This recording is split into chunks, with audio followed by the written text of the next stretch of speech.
right, it's good to be here. I'm looking around. So last time I talked to TSMC, there was like 10 people in the room, and I think half of them were cardboard cutouts. So it's really nice to be with people again. Beautiful. And the other thing, I asked them if there would be a monitor where I could see my presentation, and I want to tell you there are 6. TSMC goes big on everything. So it's a beautiful thing. So they asked me to talk about designing in the modern ecosystem, and I thought, like, what are we doing next year? And I decided to talk about problems I'm working on. And when I sent the title over, they said, problem sounds a little bit negative. And then I thought, well, first of all, problems are why we have jobs, right? And so we better love problems. And then, of course, for being engineers, when we solve problems, we create new problems that are actually harder than the old ones. And it's working out pretty good, but like designing today, some things are so good, but we've created some new problems, and I've been stewing on what to do about that. And then I saw a couple of articles like this, which also inspired me, because Jensen's right about almost everything. He's one of the most visionary technology leaders on the planet. And he said Moore's law is becoming obsolete, which I don't personally believe. And then Naveen Rao, I worked with Naveen, who built a very large AI chip, and he said it's dead. And this always kind of surprises me. So I've been thinking about problems are interesting, because there's easy problems, right? There's solvable problems, there's impossible problems, right? And our mission is to solve hard problems and then turn impossible problems into solvable. That makes sense, right? So is it fundamental, or is there a problem to solve? And I was stewing on this one. So this curve is the energy of a photon versus wavelength of light. And as we make things smaller, ideally, we have to use smaller wavelengths of light. And what you would have really preferred is, as the wavelength got smaller, the energy got smaller. And instead, the opposite's happening. Like, this is like a terrible curve. Right? This is a fundamental hard problem. So we want to make things smaller, and actually what's happening is it's getting worse. Right? So technology has some real hard limits. The uncertainty from small wavelengths, the energy to create that. But we have a whole bunch of problems that are actually implementation issues and challenges, and then we have things that are habits. Right? Now I'm confident about this because 3-nanometer transistor is something about like 1,000 by 1,000 by 1,000 atoms. That's a billion atoms. I know we know how to shrink that, right? And biology says DNA can sequence atoms at a molecular atomic level at very low energy. We have a proof point that we can pattern things at a very small geometry. It already exists.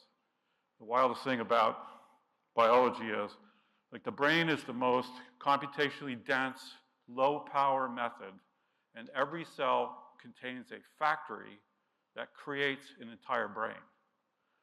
That's amazing, right? We think factories are bigger than the things they make. And in DNA, the factory is actually inside every cell. So I'm confident we can solve these things, right? But this talk is about designing today. So I thought, like, what do I have? So I said this is going to be 10 problems. When I started working on the talk, I had 20, but I pared it down a little bit. And so what kind of problems do I have? Which IP should I use? What does it cost? Is it available? How do I build it? How do I solve my memory bandwidth problems? What do I do about CPU technology in a world where things are changing really fast? What am I going to do about software? We're building an AI processor and a RISC-V processor. So there's a lot of new software ecosystem there. And what are we going to do with AI in the design space? I'm not going to talk about AI computers today, but how do we use it? And the list goes on and on and on. And these are challenges. Some of these challenges are created by new technology, right? TSMC makes a denser node. You have a whole bunch more transistors. You need new CAD tools to go solve that problem. Like, our solutions create problems, and then we keep going. So we're really good at some things. We're really good at PPA. We're really good at shrinking everything. So you have a design, and there's a new node, and then you shrink everything. And engineers love to do everything ourselves, especially big companies. right? But to get what we want faster, I think we need to do a few things a little differently. So I bucketed this out into 4 things for this talk. You know, what are we going to do about IP? How are we going to leverage chiplets to go make progress and better products faster? What's going on in open source? And then finally, AI. So I compared IP design last year to buying stuff from Home Depot, right? So what's Home Depot? Home Depot is a tools and material company, right? You go there to buy tools and materials and make your own stuff, right? So today, if you're building an SoC, you buy IP from people, maybe you design some IP, you get some CAD tools, you put that together. When your design's ready, you send it to fab, you test it, and then you ship it, right? And if your goal is an A0 tape out with really high quality IP metrics, you're crazy. Like this is working pretty well. This gets results, but this is fairly expensive, right? Tenstorrent, we're building our 3rd chip. We're buying IP for DDR, PCI Express, Ethernet, again, and we're building it again, right? We have 3 chips and we've implemented, we improve features, but we're doing it again, right? I realized when we were building the Tesla chip, really exciting project, went great partnership on IP and technology. We had a standard CPU, a standard GPU, a standard memory controller, a standard PCI Express controller, and I had to buy all those things, put them in a chip, and build it again. All right, so why are we doing this? I think the number 1 reason is we're stubborn. Engineers get really good at doing what they're doing. I've met so many engineers, they've been working on a CAD tool methodology or a software strategy or an IP, and after they get really good at doing it for 5 or 10 years, they want to keep doing it. But we're redoing things we've already done. We're redoing things other people have done better, and it's expensive and it delays our products. So we've been thinking a lot about chiplets, and there's a bunch of consortiums working on this. We're talking to some startups, some CAD companies, some other people. There's a bunch of leveraging technology. There's new packaging that supports fine pitch, bumps, right? We can do chiplets today with silicon interposers. It ends up being really expensive and fairly complicated. So when we drive this down to a really fine pitch so we can put dies together, there's a startup called Silicon Box, which has a very large panel, very fine substrate. A bunch of people are working on this. It's pretty cool. If the chips are close together, we can use low power, really small PHYs. There's a number of consortiums, bunch of wires, UCIe. IP quality now is so high that you could say, here's an IP in a chiplet, and I expect to be able to use it without having to change it. 5 years ago, when you sourced a bunch of IP, you knew when you integrated it, you'd simulate it, do integration testing, you report a couple bugs, you get a couple drops and do it. The IP quality today is getting really good. The key to going forward is we need interoperability specs. If you build a chiplet, you'd really like to sell that to 10 people. Today, the IP models, you make IP, you sell it to 10 people. But in the chiplet world, you can make a chiplet and sell it to 10 people. And that would be really effective. And then tools to support them. So a chiplet flow is similar. The chip you want to build, you do IP development, CAD, build it, fab it. But if you could then buy a chiplet for memory controller, CPU, AI, FPGA, then you integrate that at package. This means a whole bunch of people who want custom solutions can now get them. You don't have to source a whole bunch of technologies, right? You don't have to build things that other people already built. And you can even mix technologies together. TSMC, Samsung, Intel, they come up with a new technology, and the really high volume products, you really want to integrate everything together. And you can afford spinning the DDR PHY for the 15th time, right? But with bigger products, you just want to change your IP, or maybe even buy chiplets and use an FPGA to customize it. It's a very different thing. And if you only move the central IP to the advanced technology node, it changes the dynamics of that technology node. Here's an example. So we have a single AI chip. And we talked to a bunch of customers. The requirements for the same AI engine, we have spec ranging from 8 gigabytes to 2 terabytes, DRAM bandwidth from 100 gigabytes a second to 4 terabytes a second, and on-chip memory requirements, what they would like, from 100 megabytes to 2 gigabytes, right? If we had to make chips to cover those, they'd either be very expensive because they have everything, or we'd have to do multiple spins just to get something that's like a DRAM option. So in a chiplet kind of world, you could have a DDR5 controller, an HBM controller, GDR6 controller. We're looking at some options to have a memory controller with very large chip cache. That's really implementation and market specific. And you could even do a combo controller. Like just look at these package pictures. So HBM on a silicon interposer, unbelievably great bandwidth, super expensive. GDR6 on a GDR5, I think this is, on a low-cost PCI Express card, that's reasonable, but the capacity is limited. In modern servers, you can put terabytes of DRAM in there at fairly low cost, but they're really different solutions.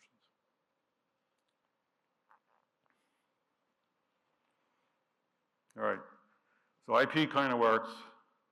We like it.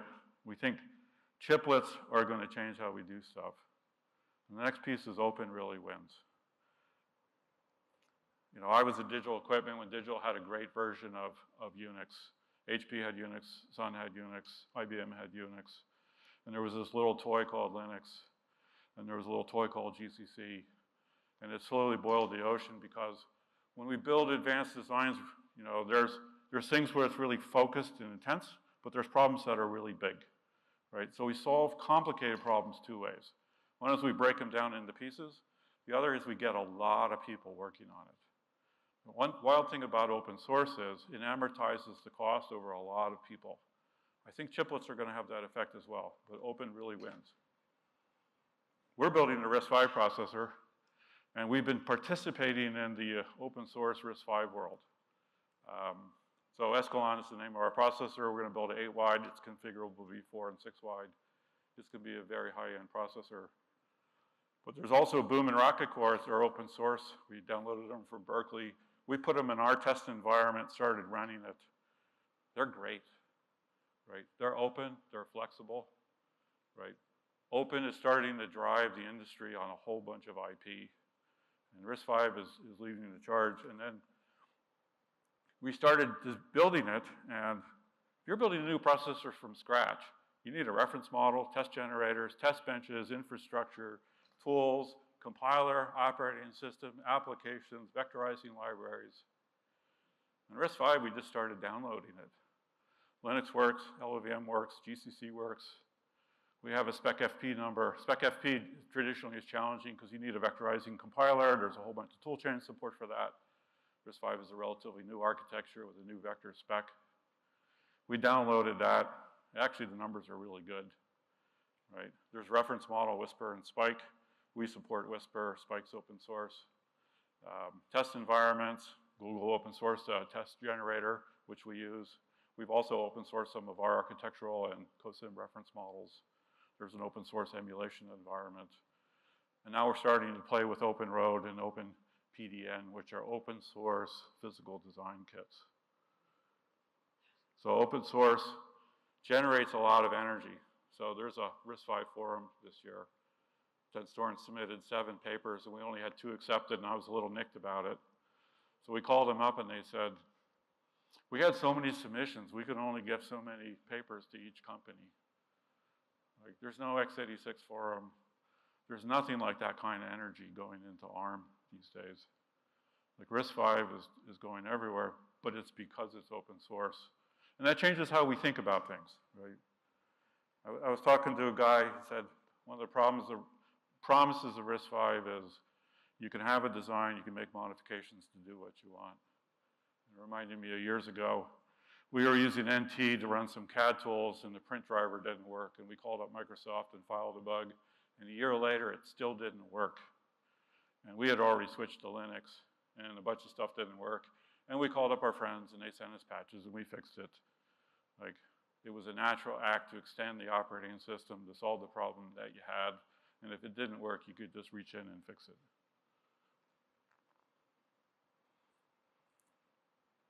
So chiplets going to change the world about how we build chips. So if you go buy a server part or a client part or a mobile part, you're sort of buying the CPU, but it comes packaged with a whole bunch of features, right? We tend to think of a server as processors plus memory controller, PCI Express, this, that, and the other thing, right? But CPUs are actually independent of SoC features. Imagine a world where you bought the CPU, you bought the I/O system, you bought the network accelerator separately. Then CPUs can focus on what they need to do. There's fast and efficient, there's lots of options. They need to be ready to change. One reason we picked RISC-V is our first problem was we wanted to add data types for AI to a processor, and ARM and some other guys said no. And we're like, what do you mean no? It's like 8 lines of RTL code. Like, no is not a good answer. Yes would have been a great answer. Like, already done would have been a great answer. Like, in a time of intense innovation, things are going to change faster. I think we're going to see a lot more designs in this space. And we hope to enable that. We also hope to work with a lot of companies that are into doing really great individual pieces of technology so we can start to build interesting solutions out of a bunch of components. So here's an example, and this is where we're aiming, right?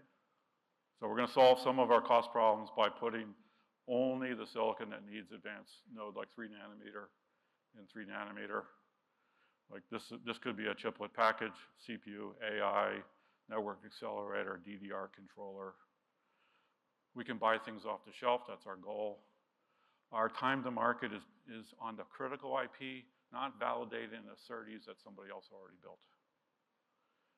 We think hardware is behind the software world. Software, those guys really know how to architect APIs, how to plug things together, and we need to really get there in the hardware front. So I think the ecosystem going forward is going to think about this more and more carefully. And you heard the TSMC talks this morning, you know, how do you stack technologies? How do you put more IP together? How do you make this faster? And I think chiplets are going to be a big part of it. All right. IP is good, chiplets are good, open's good. AI is starting to win everything. And I've been thinking about, like, AI is a problem-solving tool. So some tools are incremental. Like, you have 5 million gates and you want to get to 7 million gates, and they tweak the CAD tools, right? Solving problems with AI is like solving problems with dynamite, right? It's a completely different idea. Like, everything that AI starts to touch is going to be radically different. It's going to change faster than any of us think, right? We started using GitHub Copilot, and people said, it's ridiculously easy to write all the mechanical parts of our test bench, which is going to change radically how we even build them. So it's already happening. People are using AI and CAD tools for layout, test generation, code generation. We're going to try to reproduce our small RISC-V processor from AI. Like, I'm not kidding. I love the demonstration from OpenAI about writing a computer game by talking to a GPT-3 interface. Like, that's going to happen in the next year, right? And there's a website or a YouTube channel called 2-Minute Papers.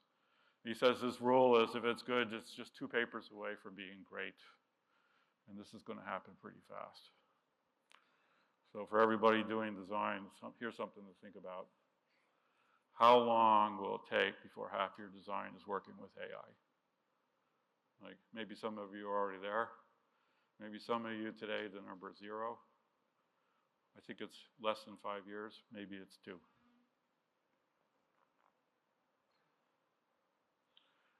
So first of all, problems are fun, right?